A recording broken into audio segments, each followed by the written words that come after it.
A paz do Senhor, igreja, dando continuidade ao curso de teologia.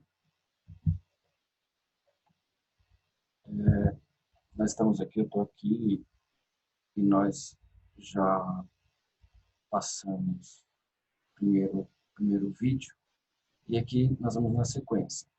Então, nós vamos estar tratando ainda de teologia pastoral, Instituto Bíblico das Assembleias de Deus, Núcleo Nacional da Glória, Unidade 1, capítulo 1. O tema em evidência é a excelência do ministério cristão.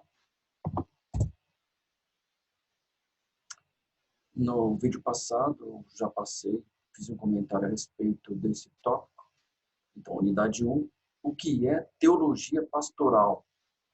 Teologia pastoral é o ato de apacentar o rebanho de Deus, que é a Igreja de Cristo.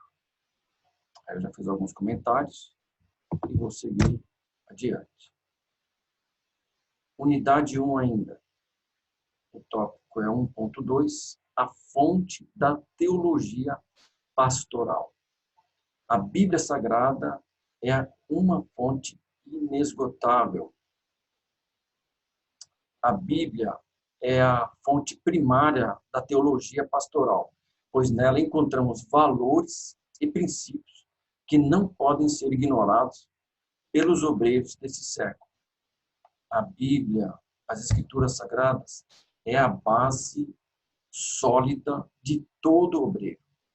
O obreiro que não conhece as Escrituras, o obreiro que não busca os valores das Escrituras e principalmente o conteúdo, ou seja, que são os princípios, né, das Escrituras, ele vai ter muitas dificuldades para desempenhar a sua carreira no decorrer do seu ministério. Unidade 1 ainda, tratando da mesma temática. A Bíblia trata da origem do ministério pastoral.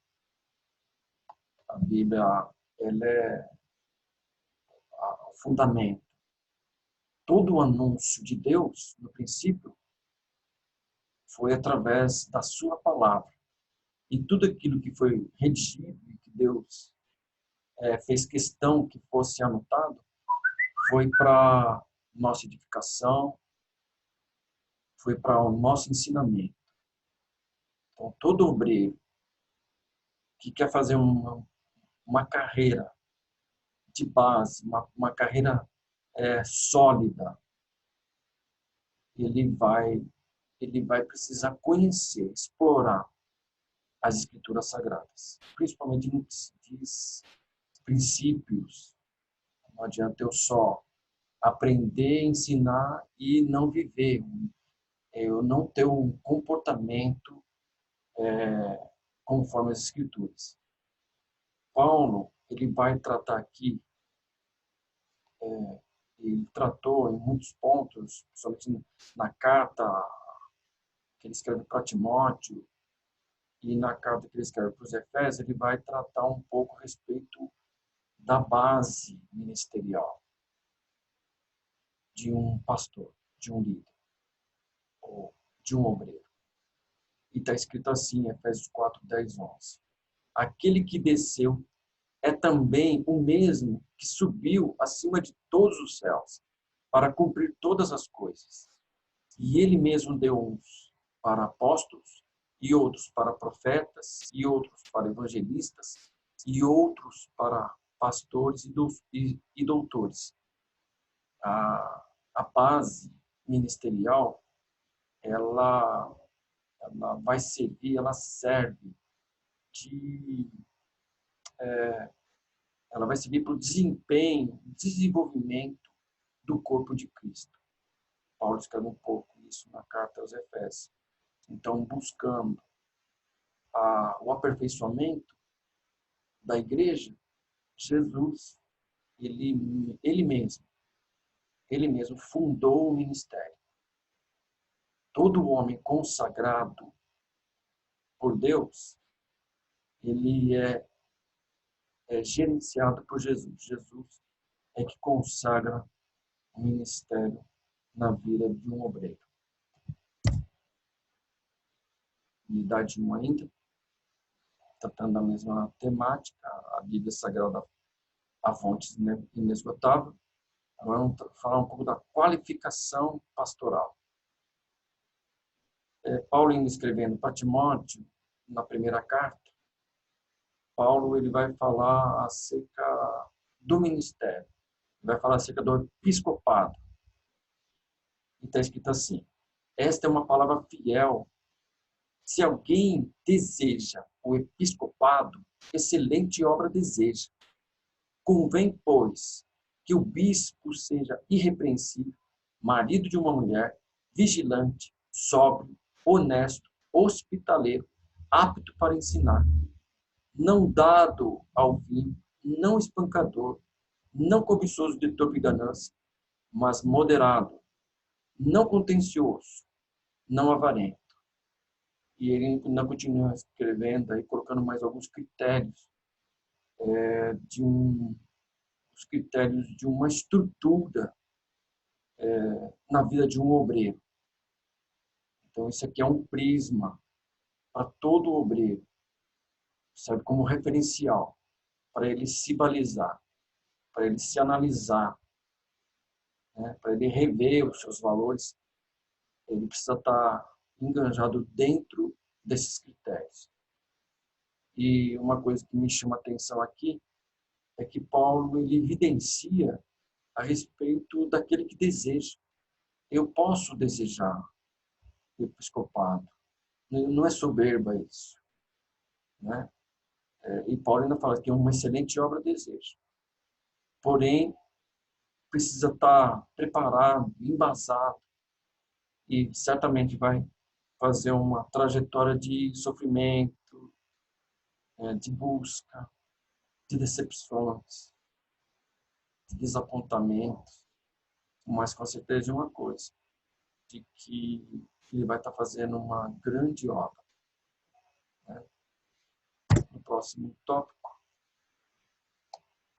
ainda dentro dessa temática, nós vamos tratar da demanda de Deus contra a infidelidade pastoral. Nós temos vivido no século XXI um período muito obscuro a respeito de uma liderança. Muitos estão se perdendo, fazendo com a igreja, ou tratando a igreja de uma forma que não vai, de uma forma que agride os conceitos de Deus.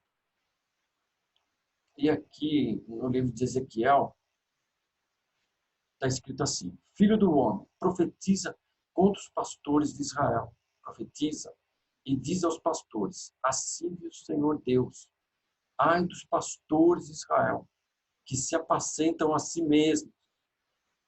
Não devem os pastores apacentar as ovelhas? Israel estava vivenciando um momento complicado, e Deus levanta os profetas, e nessa ocasião Deus levantou Ezequiel para trazer uma admoestação, porque haviam homens soberbos, homens mercenários, que visavam os seus direitos e esqueciam de se doar, de cuidar, né, do rebanho de Deus. Um pouco mais à frente, agora no 1.2, 1.1, vai tratar da recompensa pastoral. E Pedro, escrevendo aqui na sua carta, ele diz o seguinte: aos presbíteros que estão entre vós, admoesto eu, que sou também presbítero com eles, e testemunha das aflições de Cristo, e participante da glória que se há de revelar. A maior recompensa do homem de Deus não tá literalmente voltado a aquilo que ele possui. Não está voltado. A, a recompensa a recompensa pastoral, ela está voltado àquilo que concerne ao reino de Deus.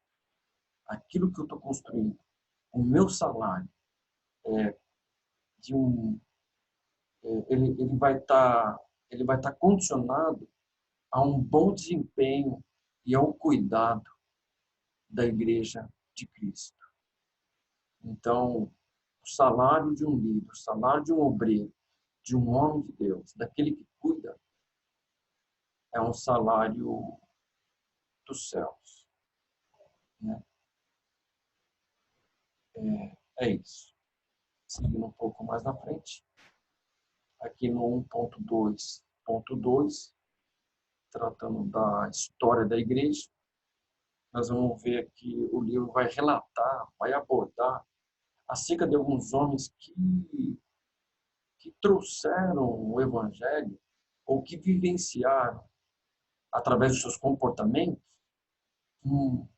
uma boa conduta e marcaram a história de Deus. Aqui em evidência está Policarpo de Esmirna, e ele diz assim: os presbíteros também devem ser compassivos, misericordiosos para com todos, reconduzindo aqueles que se desviam, visitando os enfermos, não negligenciando a viúva e o pobre, mas sempre considerando o que é honroso aos olhos de Deus e dos homens. O que eu quero evidenciar aqui, o que me chama a atenção, é a respeito daqueles que se desviam. E o papel que Policarpo ele esclarece isso, e ele evidencia isso, que o papel do presbítero é trazer, é reconduzir. Não é conduzir, é reconduzir, ou seja, aqueles que se desviaram. E isso é um papel muito nobre, que requer paciência, requer cuidados, requer zelo.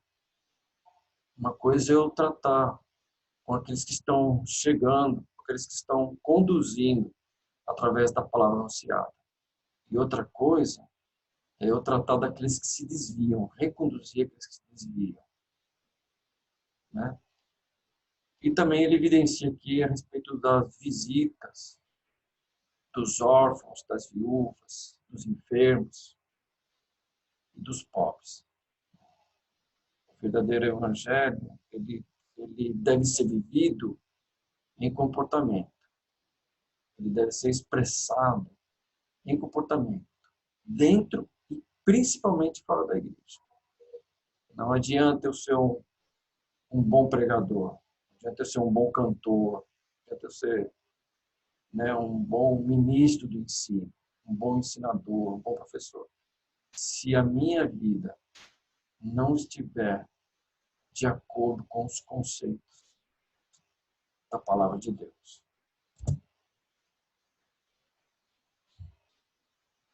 Aqui no próximo slide vai falar a respeito de Agostinho de Hipona, 354, 430 depois de Cristo.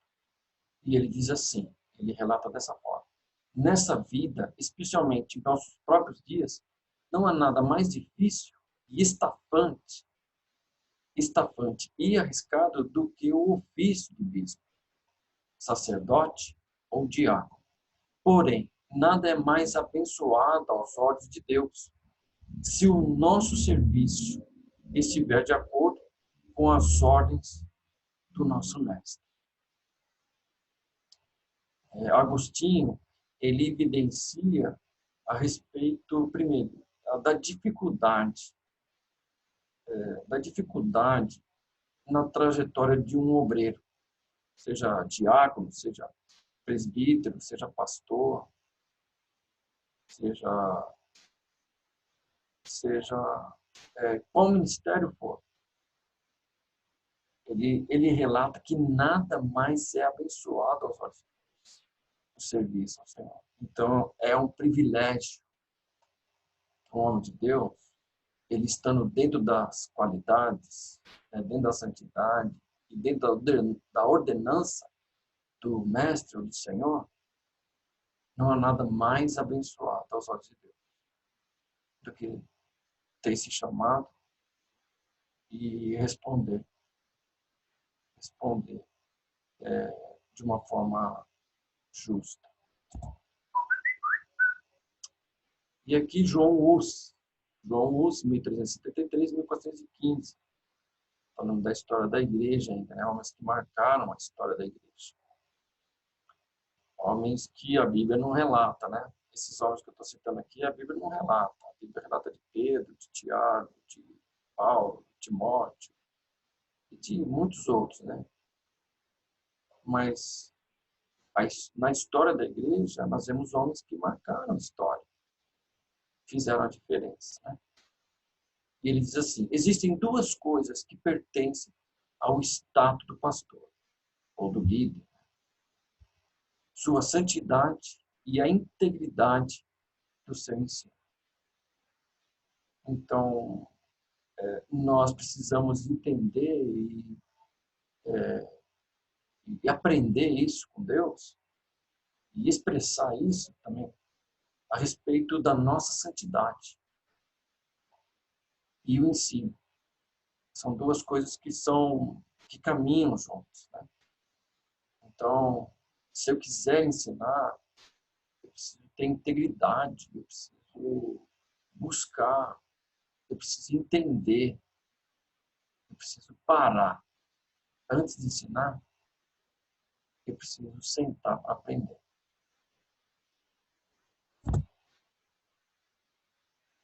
Então é isso. Essa é uma parte que eu expressei aqui. Né?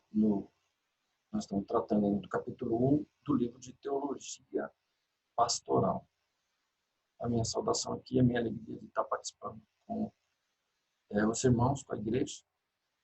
E a paz do Senhor. E até o próximo vídeo, em que eu vou estar dando sequência ao estudo, ok? Forte abraço.